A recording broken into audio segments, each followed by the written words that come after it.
Il était une fois une très belle femme dans la paisible ville d'Enugu. Elle s'appelait On, traiteur très occupé qui travaillait pour de nombreux événements dans la ville. Malgré son statut de traiteur réputé, On n'avait pas de voiture. Elle peinait quotidiennement à utiliser les transports en commun, transportant plateaux et provisions à la main dans les rues animées de la ville. C'était épuisant, mais elle n'a jamais laissé ses difficultés affecter sa passion pour la cuisine. Un jour, elle fut engagée comme traiteur pour un dîner exclusif à la résidence de Chief, l'un des hommes les plus riches de la ville. Sa demeure étant située en périphérie, on avait du mal à transporter les plats qu'elle avait préparés. Elle prit un taxi pour l'événement, mais même là, le chauffeur dut s'arrêter à plusieurs reprises pour faire le plein et franchir les contrôles de police. Arrivée à la résidence de Chief, elle était essoufflée et trempée de sueur. Malgré ses difficultés, On affichait un sourire éclatant en servant les invités avec grâce. L'arôme de ses plats emplissait l'air, et bientôt, tous les invités louaient sa cuisine. Le chef était tellement impressionné par son dévouement, mais il ne pouvait s'empêcher de remarquer ses difficultés évidentes. À la fin de la réception, alors qu'on attendait son taxi, le chef la prit à part et la félicita pour son excellent travail. « Tu as fait un travail formidable ce soir, On, dit-il avec un sourire chaleureux. Cependant, j'ai remarqué combien il était difficile pour toi de venir jusqu'ici. Un traiteur comme toi devrait avoir un moyen de transport fiable. » On hocha la tête, sachant que le chef avait raison. Elle révéla qu'elle économisait actuellement pour s'acheter une voiture. Le chef sourit et désigna son garage, où plusieurs voitures de luxe étaient garées. Il désigna un SUV noir, l'un des nombreux véhicules qu'il utilisait à peine. « Prends-le, dit-il simplement à On, dont les yeux s'écarquillèrent d'incrédulité. « Chef, c'est trop, dit On, mais le chef la rassura que ce n'était rien. Son garage était déjà rempli de voitures de luxe, et étant un homme extrêmement riche, il les utilisait à peine. « Tu peux la garder, On, ou la laisser prendre la poussière ici, dit-il. » On tomba à genoux en signe de gratitude. « Merci, monsieur. Que Dieu vous bénisse abondamment, dit-elle en se précipitant dans la voiture, toute excitée. Ce soir-là, On rentra chez elle, sous le choc. À son arrivée, ses amis se rassemblèrent autour de la voiture, les yeux écarquillés d'incrédulité. « On, est-ce vraiment à toi ?» demanda son ami Uchi en passant la main sur la voiture. « Oui, c'est le chef qui me l'a offerte, » répondit-elle, et tout le monde resta bouche bée, bouche bée. Pendant des jours, On admira la voiture, comme si sa vie avait pris un tournant miraculeux. Elle n'avait plus à se soucier des transports en commun, et les affaires allaient désormais être beaucoup plus faciles. Une semaine plus tard, On recevait une commande pour un grand événement dans une ville voisine. Excitée, elle décida de prendre la voiture pour sa première livraison de traiteur. Alors qu'elle roulait dans les rues tranquilles, un événement étrange se produisit. L'autoradio s'alluma tout seul. On pensa d'abord à un problème technique, mais elle entendit un étrange murmure provenant de l'autoradio, appelant une certaine adresse à plusieurs reprises. On pensa que son esprit lui jouait des tours, voyant qu'elle n'avait pas eu assez de repos à cause des commandes énormes qu'elle devait préparer. Elle continua de conduire, quand soudain, la voiture eut une violente secousse, lui faisant rater un battement de cœur. Le volant se raidit et, avant qu'elle puisse réagir, la voiture s'immobilisa complètement. « Pas aujourd'hui », grommela On, frustré, tandis que son client l'appelait à plusieurs reprises pour savoir où elle en était avec la nourriture. « L'événement va bientôt commencer. Où êtes-vous » demanda son client. On regarda autour d'elle pour voir où la voiture s'était arrêtée, et le panneau de rue au coin de la rue attira son attention. Un frisson la parcourut. C'était l'adresse exacte qu'elle avait entendue à plusieurs reprises à l'autoradio. Ses mains tremblaient tandis qu'elle consultait la carte sur son téléphone. Il n'y avait pas d'erreur. Elle n'y était jamais allée auparavant, et pourtant la voiture l'avait conduite directement là.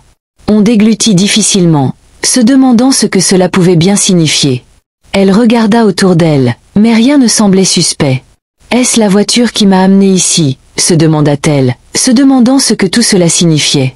Pleine de curiosité, on décida de s'approcher de la maison pour voir ce qu'elle pouvait trouver. Elle s'approcha de la maison, qui semblait bien entretenue, et une voiture était garée devant. On entendit des voix venant de l'intérieur. Elle frappa à la porte et un jeune homme répondit.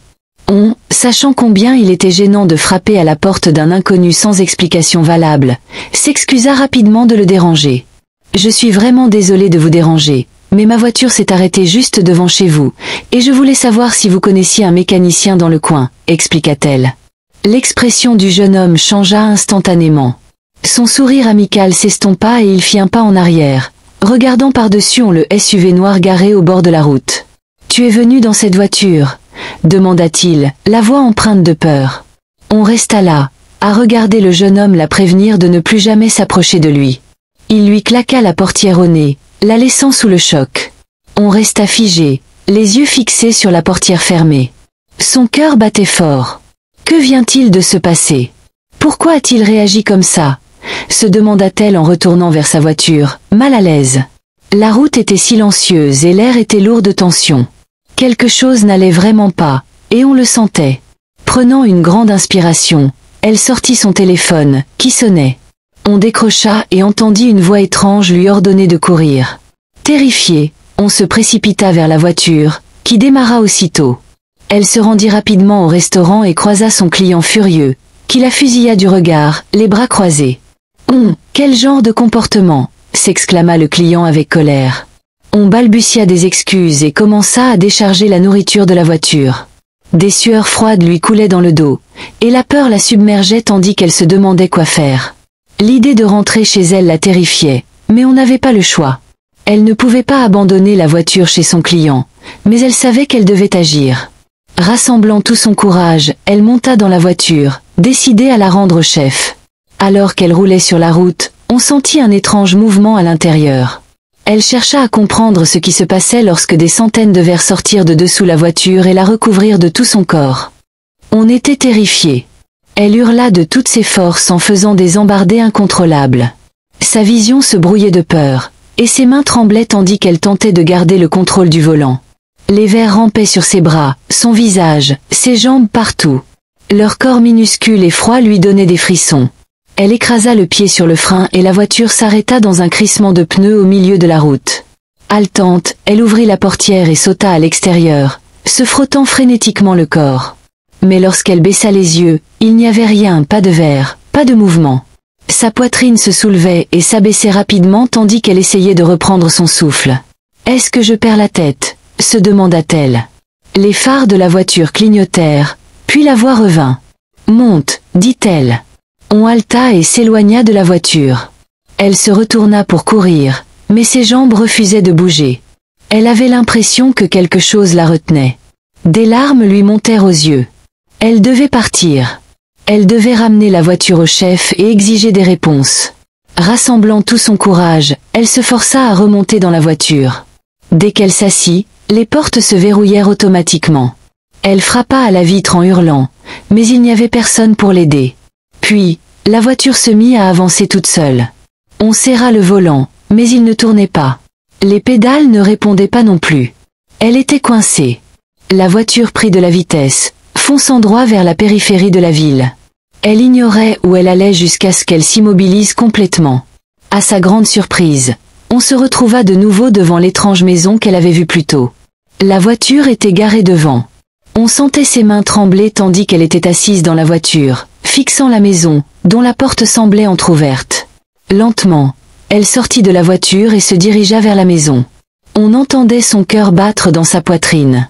Elle arriva à la porte et l'ouvrit doucement. La maison était complètement silencieuse tandis qu'on traversait le couloir. Elle allait d'une pièce à l'autre, mais elle ne comprenait pas pourquoi la voiture l'avait ramenée. Était-elle censée voir quelque chose? Ou y avait-il des affaires inachevées liées à cette maison? Juste à ce moment-là, elle entendit une voiture arriver dans l'allée. On se précipita pour se cacher. Elle ne pouvait pas se laisser surprendre par qui que ce soit.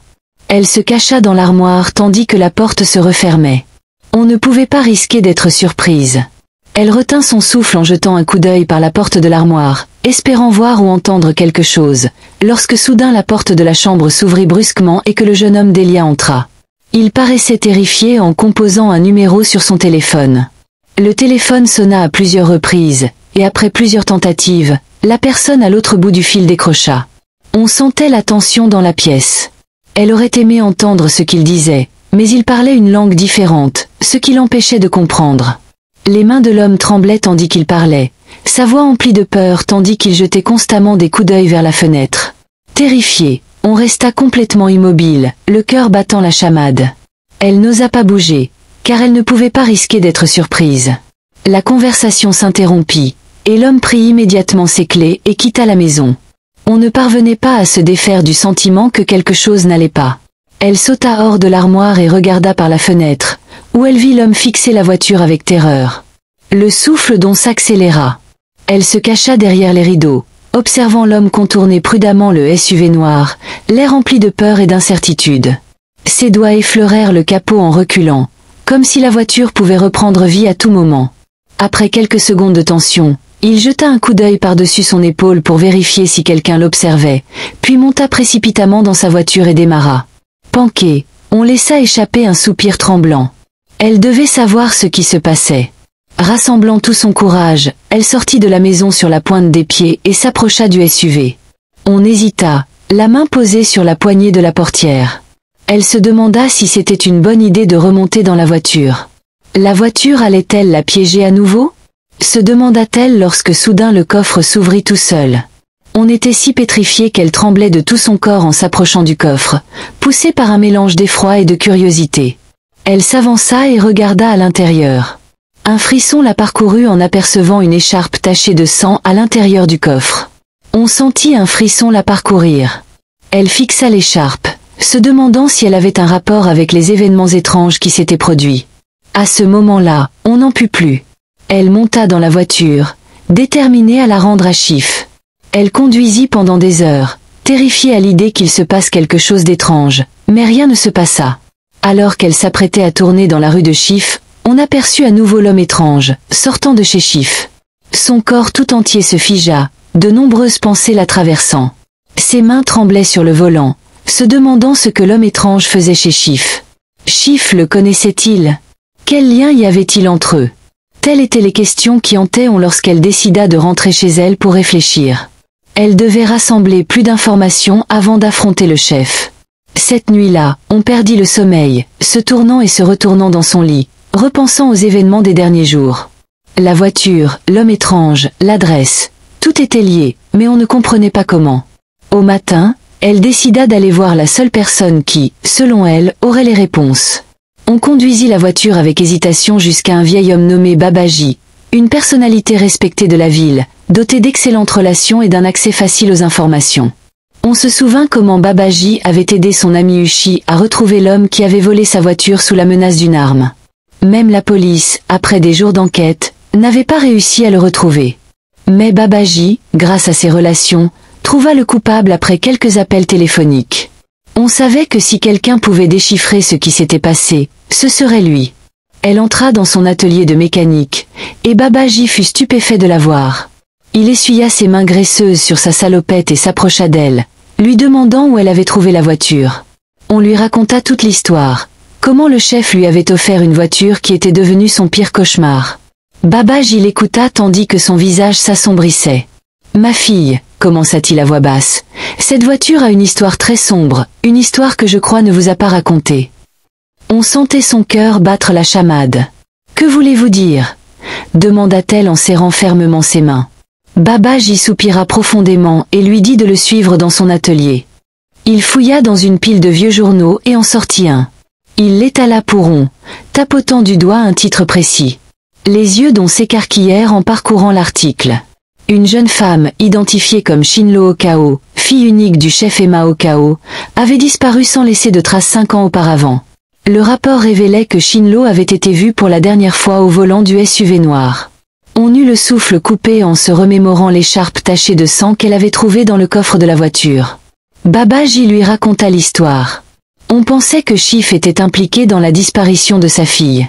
Beaucoup pensaient qu'il l'avait utilisée pour un rituel en raison de la richesse qu'il avait amassée peu après sa disparition. D'autres pensaient que la voiture faisait partie du sacrifice, car sa fille avait disparu le jour même où elle l'avait reçue. On sentit un froid glacial. Les pièces du puzzle commençaient à se mettre en place, et la vérité était bien plus terrifiante qu'elle ne l'avait imaginée. Elle rentra chez elle et retrouva son ami Uchi, qui ne put s'empêcher de remarquer la terreur dans son regard. Uchi fronça les sourcils, posant une main sur l'épaule d'On et lui demanda quel était le problème. On déglutit difficilement, la voix tremblante.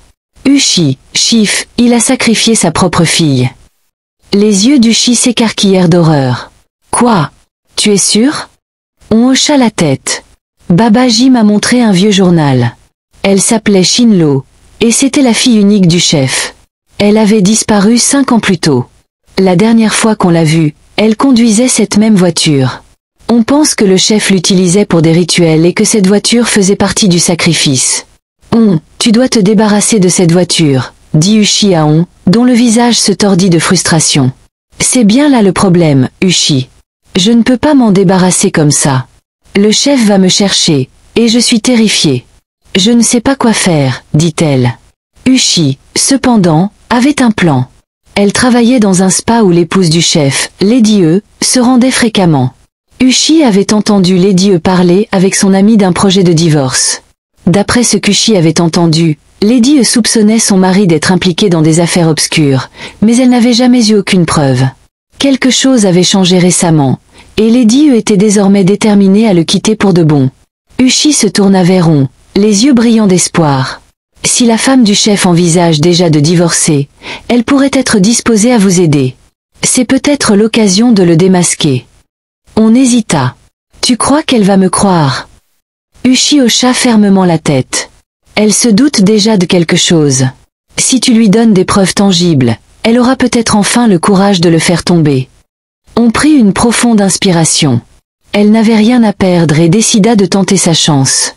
Le lendemain, elle élabora un plan pour rencontrer Lady Forma. Elle paya une séance de spa et se plaça volontairement à côté d'elle pour engager la conversation. Lady Forma était confortablement installée dans le spa, les yeux fermés pendant que la masseuse lui massait les épaules. Elle s'installa confortablement à côté d'elle et commença à se masser les épaules. Elles entamèrent alors une conversation sur Chief, faisant semblant d'ignorer Lady Forma. Les hommes comme Chief pensent qu'ils peuvent tout faire et s'en tirer impunément, dit-elle d'un ton désinvolte, ce qui fit ouvrir les yeux de Lady Forma. Elle se tourna légèrement et la regarda. « Que voulez-vous dire ?» demanda-t-elle d'une voix calme mais teintée de curiosité. Elle continua son massage comme si elle n'avait pas remarqué la tension ambiante. Elle hésita un instant avant de répondre à Lady Forma. « J'ai entendu des histoires à son sujet, des histoires sombres, mais vous savez comment les gens ragots se racontent dans cette ville. » Lady Forma ricana. « On parle de mon mari depuis des années. On dit qu'il est impliqué dans toutes sortes d'affaires, mais personne n'a jamais de preuves. » Elle déglutit difficilement, c'était sa chance. Baissant la voix, elle dit à Dame Forma qu'elle avait des preuves. Dame Forma se figea et se tourna lentement vers elle, l'air indéchiffrable. « Quelles preuves ?» demanda Dame Forma. Elle trembla légèrement et se pencha plus près. Sa fille, Shinlo. La voiture dans laquelle elle a disparu. Elle est en ma possession. J'ai trouvé quelque chose dans la voiture qui prouvera que Chef est responsable de la mort de sa fille. Dame Forma se redressa, l'air très intéressée par sa révélation. Elle demanda tous les détails, l'assurant qu'elle serait prête à aider à faire tomber Chef si ce qu'elle disait était vrai. Elle n'en revenait pas de la facilité avec laquelle il avait été possible de convaincre Dame Forma. Le visage de Dame Forma s'assombrit lorsqu'elle révéla tout, le comportement étrange de la voiture, l'écharpe tachée de sang, les rumeurs sur la disparition de Shinlo, et même la réaction terrifiée de l'homme qui avait vu la voiture garée devant chez lui. Dame Forma serra le poing, son souffle s'échappant par brefs halètements furieux. « J'ai toujours su que quelque chose clochait, dit-elle. Je savais que mon mari cachait quelque chose. » Elle se tourna vers elle, la voix ferme. « Nous devons agir immédiatement. D'abord, il faut rassembler les preuves, car je sais à quel point mon mari sera impitoyable lorsqu'il découvrira l'existence d'une telle chose. » Elle ne put s'empêcher d'acquiescer. Elle fixa Ushi, qui lui demanda où était l'écharpe. Elle révéla qu'elle l'avait laissée dans le coffre de la voiture. « J'avais trop peur d'y toucher, dit-elle. » Ils lui conseillèrent de la récupérer immédiatement et de la ranger en lieu sûr. Elle suivit leurs conseils et se précipita chez elle. À sa grande surprise, la voiture n'était plus garée dans son allée. Son cœur se serra. Elle pivota frénétiquement sur elle-même. Fouillant la propriété, le SUV noir avait disparu. La panique la submergea. Quelqu'un l'avait-il découvert? Avait-on volé la voiture? Ou avait-elle bougé toute seule? Elle se précipita à l'intérieur, attrapa son téléphone et composa le numéro d'Ushi d'une main tremblante. « Ushi, la voiture a disparu », murmura-t-elle avec horreur. « Quoi ?» demanda Ushi, choqué. « Tu as laissé ton portail ouvert. »« Non. J'ai tout verrouillé, mais elle n'est pas là. » « Ushi, La voiture a disparu. Ushi resta silencieuse un instant. Écoute, sors de cette maison maintenant. Viens chez moi immédiatement. Elle n'hésita pas.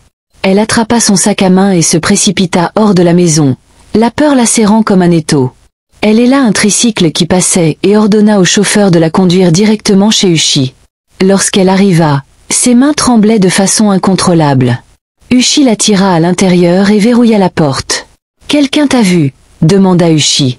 Elle secoua la tête, le souffle court. « Je ne pense pas, mais Ushi, et si le chef était au courant? Et s'il avait pris la voiture? Ou peut-être qu'elle avait bougé toute seule ?» Elle ne put s'empêcher de trembler de peur. Cette voiture n'était pas normale. Elle l'avait conduite dans cette étrange maison. Elle l'avait enfermée à l'intérieur. Elle lui avait murmuré quelque chose. Maintenant, elle avait disparu sans laisser de traces. « Il faut prévenir Dame Format », dit Ushi fermement. Sans perdre de temps, ils composèrent le numéro de Dame Format, et elle décrocha presque aussitôt. « Avez-vous récupéré les preuves ?» demanda Dame Format avec empressement. Elle déglutit difficilement et révéla à Dame Format que la voiture avait disparu. Une inspiration brusque lui parvint à l'autre bout du fil. « Comment ça, disparu ? Je l'avais garée chez moi. Elle était là, mais maintenant elle a disparu. » La voix de Dame Format se fit plus douce.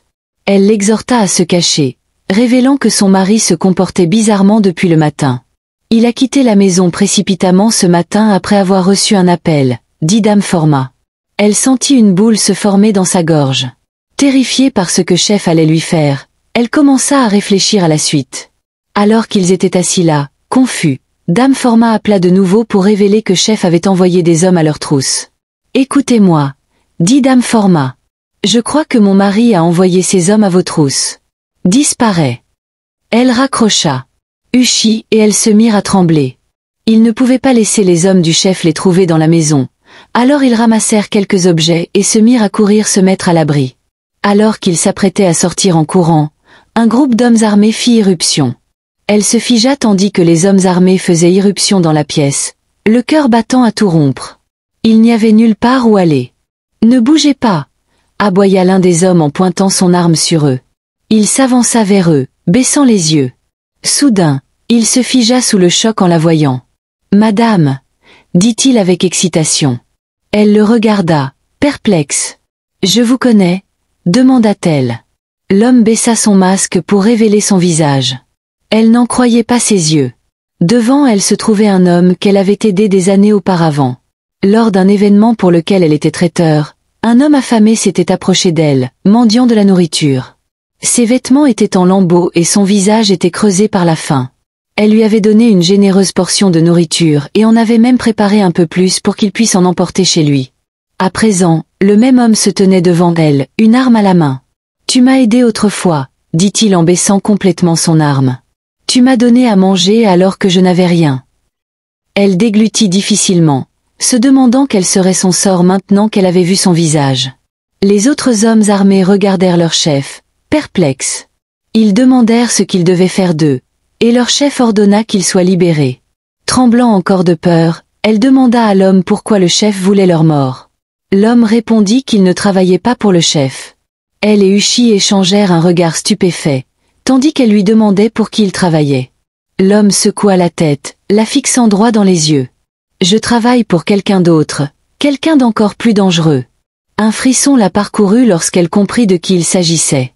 L'homme hésita, jetant un coup d'œil à ses hommes, puis baissa la voix et révéla qu'il travaillait pour Dame Formée. Le cœur d'On s'arrêta. « Quoi ?» demanda-t-elle, sous le choc. On n'en croyait pas ses oreilles. Pendant tout ce temps, elle croyait que Chef était derrière la disparition de sa fille, ignorant que la femme en qui elle avait tant confiance était le diable en personne. On ne put s'empêcher de se demander « Pourquoi Chef ?» C'est celui que tout le monde croit responsable de la disparition de Shinlo.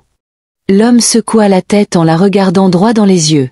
C'est ce qu'elle voulait que tout le monde croie. Vous voulez dire que Dame Formée était derrière tout ça?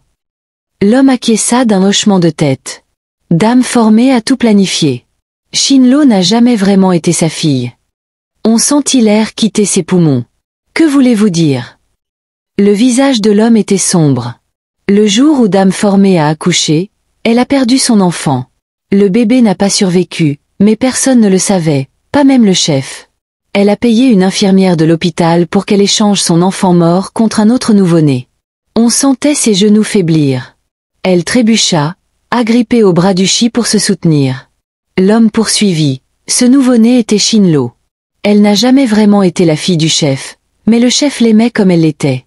Il l'adorait. Il l'a élevée avec tant d'amour et d'affection, tandis que Dame Formée était remplie de jalousie. On se sentit mal. Elle était jalouse de sa propre fille, demanda On, la voix choquée. L'homme la corrigea. Dame Formée était jalouse parce que Shinlo n'était pas sa fille. Le chef la préférait à tout le monde, y compris à sa propre femme. Il avait rédigé son testament et avait tout légué à Shinlo, et Dame Formée ne supportait pas l'idée qu'un parfait inconnu hérite de tout le travail de son mari. Uchi halta. C'est pour ça qu'elle l'a tué. L'homme acquiesça. Lady Formée n'en pouvait plus. Elle avait vécu dans l'ombre du chef pendant des années, et maintenant tout allait basculer entre les mains d'une fille qui n'était même pas sa vraie fille. Elle savait qu'elle devait éliminer Shinlo avant que la vérité éclate. On se serra la poitrine en posant des questions sur la voiture hantée. L'homme lui révéla que Shinlo avait été tué à l'intérieur. J'étais là quand c'est arrivé, et c'était si douloureux à regarder. Les larmes lui montèrent aux yeux, se demandant comment une femme pouvait tuer un enfant qu'elle avait élevé comme le sien. Elle devait faire payer Lady Formée pour ses méfaits et supplia l'homme. « Aidez-moi à la faire tomber, sinon elle s'en prendra à nous tous. » Elle prononça ces mots tandis que l'homme lui tendait une enveloppe contenant des photos et une adresse indiquant l'endroit où Shinlo était enterré. En regardant l'adresse, on réalisa que c'était le même endroit où l'étrange voiture l'avait emmené. Tout commença à prendre sens pour On, qui apporta les photos à la police. Dès qu'on remit l'enveloppe à la police, tout changea. L'officier responsable examina attentivement les photos, son expression s'assombrissant lorsqu'il lui demanda où elle les avait trouvées. On déglutit difficilement, révélant qu'elle les tenait d'un ancien employé de Lady Formée. L'officier échangea un regard avec son collègue. Si c'est vrai, Lady Formée a plus de sang sur les mains qu'on ne l'aurait imaginé. Immédiatement, il prit sa radio et appela des renforts. Cette nuit-là, une équipe d'agents encercla la maison où Shinlo était enterré. Ils s'avancèrent silencieusement, leurs lampes torchées perçant l'obscurité. Le silence inquiétant du jardin donna des frissons à On, debout aux côtés du chi, observant à distance. Puis ils commencèrent à creuser. La première chose qu'ils découvrirent fut un morceau de tissu, fortement taché de sang. Quelques instants plus tard, les agents découvrirent un corps dans une fosse peu profonde. La découverte provoqua une onde de choc dans toute la ville. L'histoire fit la une des journaux et Schiff fut convoqué pour un interrogatoire. Mais lorsqu'il fut confronté à la vérité, il fut aussi choqué que toutes les autres personnes présentes. « Je n'ai pas tué ma fille », insista-t-il, révélant que toutes ces années, il avait cru que sa fille avait fugué. Ce qu'il ignorait, c'est que sa femme avait tué leur fille par intérêt personnel. La révélation se répandit comme une traînée de poudre et, en quelques heures, une chasse à l'homme fut lancée à l'échelle nationale pour retrouver Lady Formée. Cependant, elle s'était déjà cachée. La police perquisitionna son manoir, son bureau privé et même le spa de luxe qu'elle fréquentait souvent, mais aucune trace d'elle. C'était comme si elle s'était volatilisée. Les jours passèrent et l'enquête s'approfondit. La police découvrit des détails choquants. Lady Formée n'avait pas agi seule. Il y avait un homme, un personnage mystérieux, qui avait été vu avec elle lors de récentes réunions. Un homme qui retirait d'importantes sommes d'argent de son compte. Et surtout, l'homme qui avait fui l'étrange maison à l'arrivée d'On. La police comprit que cet homme n'était pas seulement un complice, il était son amant. Pendant des années, alors que le chef se croyait maître de sa maison, Lady Formée entretenait une liaison secrète avec un homme du nom de Maxwell Opina. Maxwell n'était pas un amant ordinaire. C'était un homme rusé et dangereux qui aidait Lady Formée à dissimuler ses crimes depuis des années. Ensemble, ils avaient planifié le meurtre de Shinlo. Ensemble, ils l'avaient enterré. Et ensemble, ils avaient disparu. Mais on était déterminés à les retrouver. Elle contacta Babaji, qui lui promit de les retrouver. Grâce à son réseau d'informateurs, Lady Formée et son amant furent rapidement retrouvés. Ils se cachaient dans une villa isolée à la périphérie de la ville sous de fausses identités, se croyant intouchables. Mais on était déterminés à les traduire en justice.